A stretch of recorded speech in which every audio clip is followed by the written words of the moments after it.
शिवदीप लांडे foundation की तरफ से मैं मंजीत विशाल आप सभी लोगों का यहाँ पे स्वागत करता हूँ और ज्यादा समय नहीं लूंगा।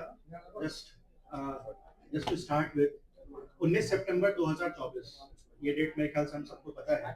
19 सितंबर 2024 को शिवदीप लांडे ऑफिशियल पेज से एक पोस्ट आता है कि शिवदीप सर ने रिजाइन कर दिया और उस दिन से ही एक उत्सुकता, एक क्यूरियोसिटी हम सभी के बीच में आ जाती है कि आखिर क्यों, आखिर शिवदीप लांडे जी ने बिना किसी प्रायर अनाउंसमेंट, बिना किसी चीज के आगे सडन हम सबके बीच में अपना रिटायरमेंट, अपना जो रेजिग्नेशन है उन सब हम सभी के बीच में रख दिया। इसके पीछे का जो रीजन है, ये लगातार इनके सोशल मीडिया पे इनके चाहने वाले, इनके फैंस, मीडिया लगातार पूछ रहे थे।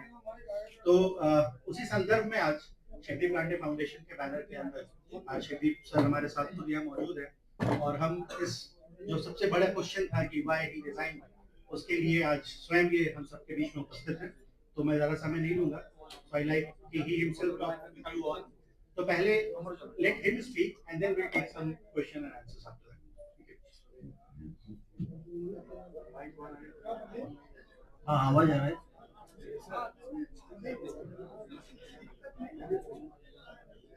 सबसे पहले मैं इंट्रोड्यूस करना चाहता हूँ मेरी धर्मपत्नी डॉक्टर ममता को, जो मेरे भाई साइड में है, तो और वो भी यहाँ पे आई है।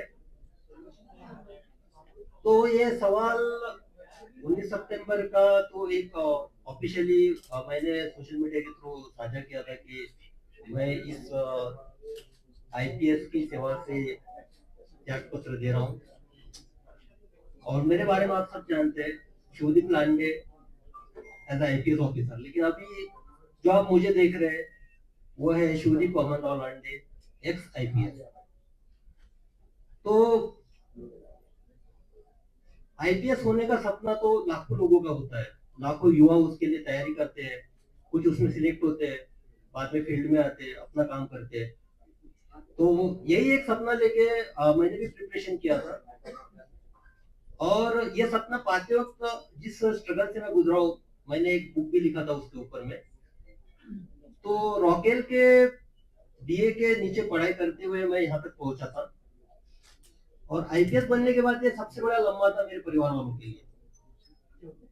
फिर उसके बाद आईपीएस के बाद मुझे बिहार कैडर अलॉट हुआ, मैं बिहार में आया। उसके बाद मैं लगातार 18 साल तक भारतीय पुलिस सेवा में कार्यरत रहा।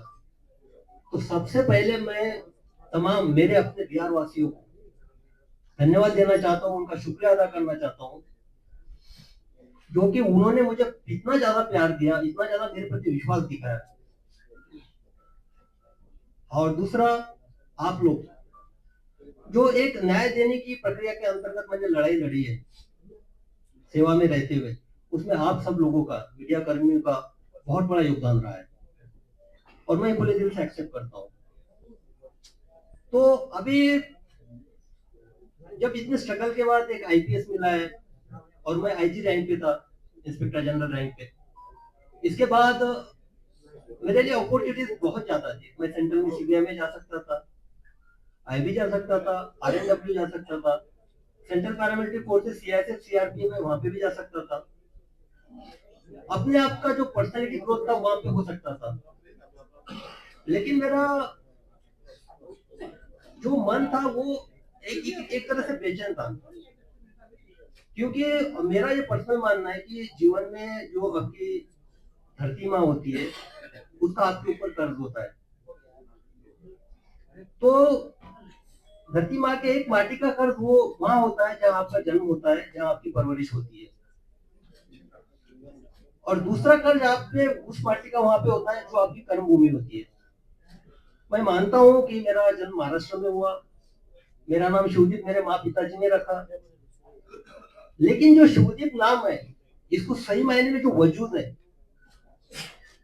जो एक पहचान है, जो एक आइडेंटिटी है, वो मुझे बिहार ने दी और इस कर्मभूमि ने दी। तो जब मैं इस आइडेंटिटी को देखता हूँ, मेरे शिवदीप नाम को देखता हूँ, जिसने आप लोगों के माध्यम से भी पूरे देश में जाना, तो मैं अपने आप के लिए, खुद के लिए नहीं जी सकता हूँ। जब मैं अभी पूरे बिहार को देख रहा हूँ, यहाँ के स्पेशली युवा एनर्जी को देख रहा हूँ, युवा पीढ़ी को देख रहा हूँ, तो बिहार के आने वाले 10 साल में दशा और दिशा कई सारे सवाल मेरे सामने पैदा करती है, मुझे सोचने पे मजबूर करती है। तो मुझे लगा कि सिर्फ सेवा में रह के मैं अपने आप के बोझ से ज्यादा जिस माटी का कर्ज मेरे ऊपर है उसके तरफ क्यों ना एक कदम उठाऊं, क्यों ना वो बिहार की दशा और दिशा में जो युवा ऊर्जा है, युवा एनर्जी है, उसको चैनलाइज के तौर पे एक माध्यम बनूं। तो फिर मैंने डिसाइड कर लिया कि निस्वार्थ सेवा देनी है। एग्जाम्पल के तौर पे बता दो, अभी परसों रास्ते से जा रहा था, एटीएम के बाजू में एक सिक्योरिटी गार्ड खाना खा रहा था। बाजू में देखा, आप यकीन नहीं कीजिएगा, थाली में चावल थे, पानी डाल रहा था, इसलिए मेरा ऑब्जर्वेशन क्या हुआ, पानी डाल के चावल खा रहा था पानी के साथ। तो वो तो पुलिस का काम नहीं है, पुलिस के पास नहीं आ सकता अगर मैं सर्विस में देता हूँ तो। लेकिन हाँ भाई, उसके चावल के साथ मैं एक साग क्यों नहीं दे सकता हूँ, अचार क्यों नहीं दे सकता हूँ, उसके साथ रोटी क्यों नहीं दे सकता हूँ, ये सवाल मेरे मन में था।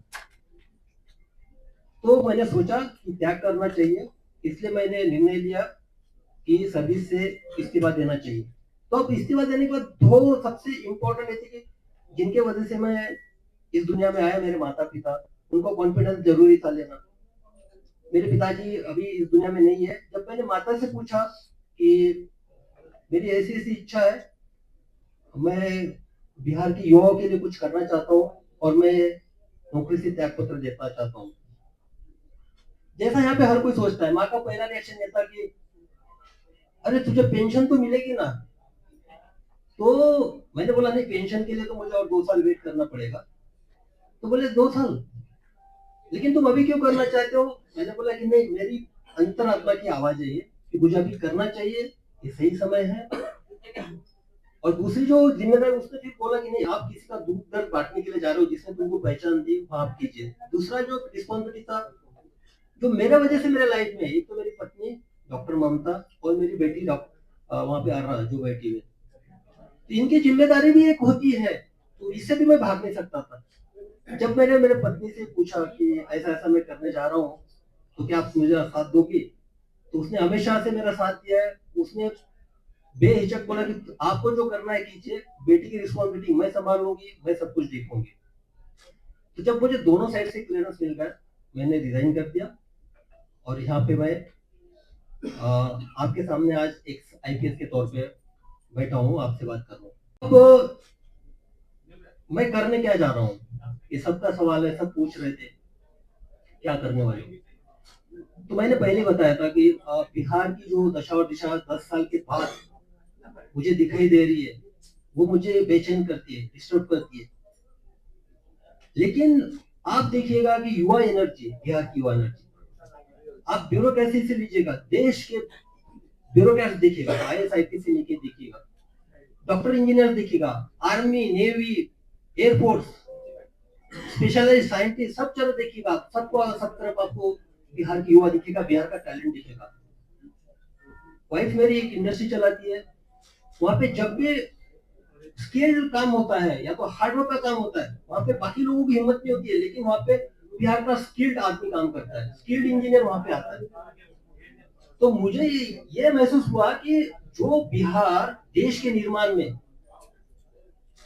देश के भविष्य में इतना योगदान करता है, हर फील्ड में करता है, बाहर में करता है, लेकिन बिहार के अंदर में क्यों नहीं? बिहार में जो युवाओं का जो सिचुएशन है, वो स्टेटस को क्यों है, यानी जैसे भी सिचुएशन में क्यों है? तो मुझे इस सवाल का जवाब खोजना है, इसलिए मुझे लोगों के बीच में जाना है, युवाओं के बीच में जाना है, उनसे मुझे जानना है। और मैं जा इसलिए भी रहा हूँ कि मुझे हजारों मैसेजेस आते हैं, युवा जो है मुझे या तो एक प्रेरणा के तौर पे देखते हैं कि रोल मॉडल के तरह के मुझे इस तरह से बनना है, और दूसरा एक उम्मीद भी रखते हैं कि मैं समाज के लिए कुछ करूंगा। तो युवा, तो उनके जो मैसेजेस होते हैं, उनका ये बेसिक ये रहता है कि सर हमको आपसे मिलना है, हमको आपको हमारी समस्या बतानी है, हमको हमारे आइडियाज आपसे शेयर करने हैं, हम क्या करना चाहते हैं हमको बताना है।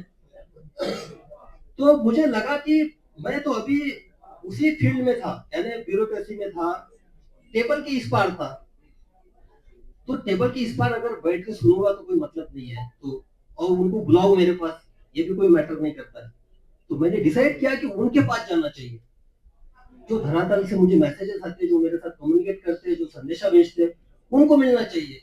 डायरेक्ट मिलके उनसे समझना चाहिए कि क्या हो सकता है, उनकी सोच क्या है, सोच में बदलाव कैसे लाया जा सकता है। तो एक एक उसी तौर पे मैं अभी निकल पड़ा हूँ, युवाओं से मैं मिलूंगा।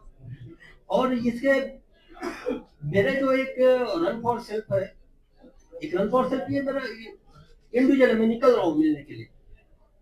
तो इसमें मेरे 3 प्रिंसिपल्स है बेसिकली। पहला तो ये है कि देखो, आप फिट है, मैं भी फिट हूँ, आप फिट है तो आपका परिवार भी फिट है। और सबसे बेसिक जो है पूरे इसका रन फॉर सेल्फ का फाउंडेशन ये है, मैं किसी को क्रिटिसाइज नहीं कर रहा हूँ, ना मुझे किसी सरकार पे बात करनी है, ना मुझे व्यवस्था पे बात करनी है, ना मुझे किसी की कमियां गिनानी है, ना मुझे किसी के पॉजिटिव और नेगेटिव पॉइंट गिनाने हैं। मुझे सिर्फ ये बताना है कि भाई, आप इंडिविजुअली अपने आप में क्या बदलाव ला सकते हो, और वो शुरुआत अपने आप से करनी है। तो उसी के तौर पे बदलाव आपसे तभी चालू होगा, आप पहले फिट हो गए। फिट होने में इतना मतलब नहीं कि आपको कुछ बॉडी वॉडी बनाना है या ये करना है।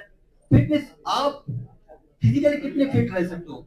मैं भी जो सेवा दे पाया हूँ फिटनेस के तौर पे दे पाया हूँ, एक निरोगी के तौर पे। इसलिए मेरे एक इसका पार्ट ये भी कि मैं 20 किलोमीटर दौड़ूंगा।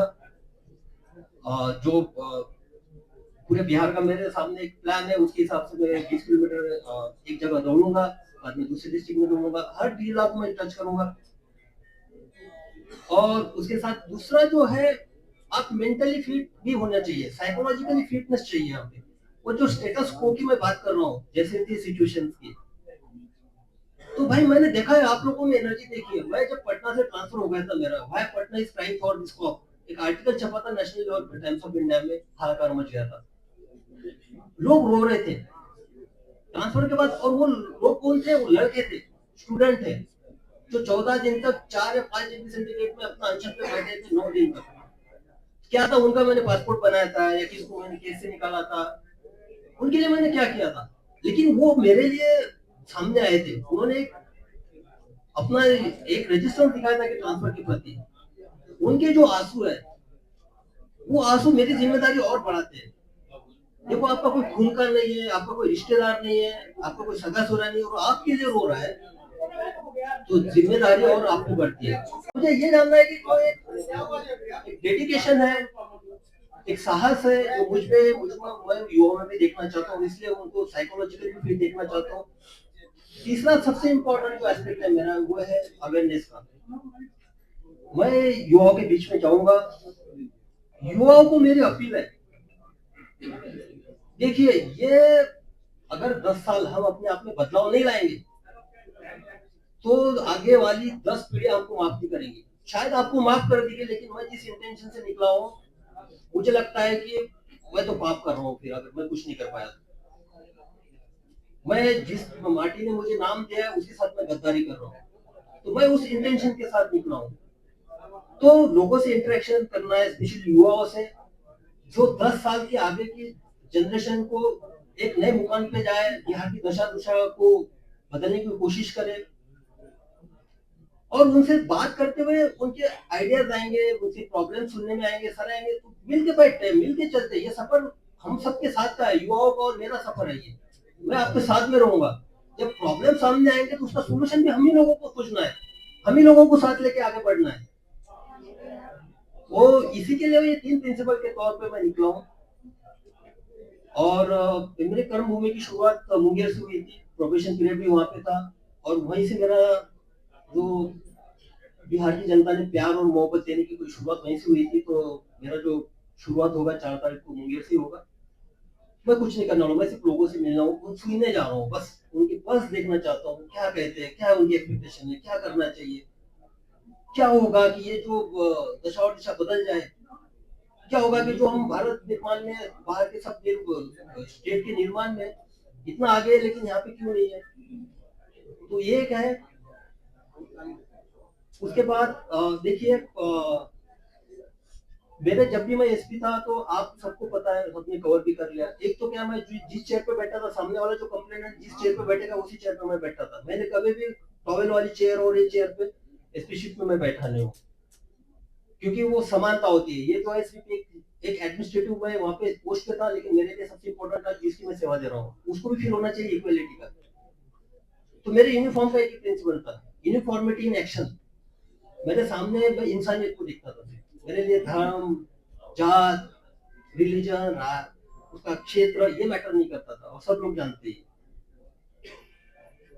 और दूसरा था यूनिफॉर्मिटी इन पर्सनैलिटी। मैं सबके लिए अवेलेबल था, जो अंदर था वो बाहर था, जो था मुंह पे था। तो वहां पे देखा, जब मैं मेरा दरवाजा ऑफिस का हमेशा खुला रहता था, कभी उसको डोर नहीं लगता था उसमें। जब ऑफिस से मैं निकलता था तभी डोर लगता था, तो मुझे सामने दिखाई देते थे। जब मैंने सब लोगों को इंटरेक्शन है, सीधा आप आइए, कंप्लेंट बताइए, किसी आपको मीडिएटर की लेने की जरूरत नहीं है, क्योंकि आपको आवाज आनी चाहिए, आपकी आवाज मुझे सुनना है, आपकी आवाज मुझे बनना है, फिर न्याय देने की कोशिश करनी है। तो इसी तरह मुझे लगा कि किसी के थ्रू नहीं बात करते, जो बात करनी है सीधा बात करते हैं। इसलिए एक ऐप डेवलप किया, और मैं बता देना चाहता हूँ कि जो ऐप डेवलप किया उसका नाम है कनेक्ट विद शिवदीप, और वो बिहार के लड़कों और लड़कियों ने किया।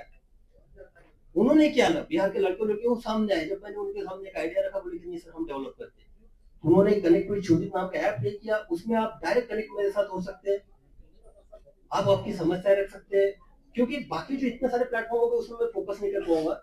इसमें मुझे एक आइडिया आ जाएगी। तो कनेक्ट विद शिवदीप का ऐप का जो है वो भी आज ही लॉन्च उसका ऑलरेडी हो चुका है, और गूगल प्ले स्टोर पे आ चुका है। उस पर भी एक है कि आप मुझसे उससे कनेक्ट हो सकते हैं। तो बस यही है। और एक कंक्लूडिंग रिमार्क मैं यही बोलना चाहता हूँ, देखिए मैं सिस्टम की साइड में था, टेबल की साइड में मैं सब जानता हूँ, हर विभाग के बारे में सब जानता हूँ मैं, क्या होता है क्या नहीं होता है, किस तरह से होता है, और उसका इलाज भी जानता हूँ, किस तरह से होना चाहिए, क्या नहीं होना चाहिए, कैसे काम करवाना है। अब टेबल पे उस टाइप में लोगों के साथ, यानी स्पेशली युवाओं के साथ जुड़ के देखना चाहता हूँ। और भाई मैंने यूनिफॉर्म छोड़ा है, खाकी छोड़ी है मैंने, यानी खाकी मेरे ये निकली। लेकिन जब मैंने डेडिकेशन और एक इंटीग्रेशन के साथ, इंटीग्रिटी के साथ जो काम किया ना, ये खाकी अब मेरी चमड़ी बन चुकी है।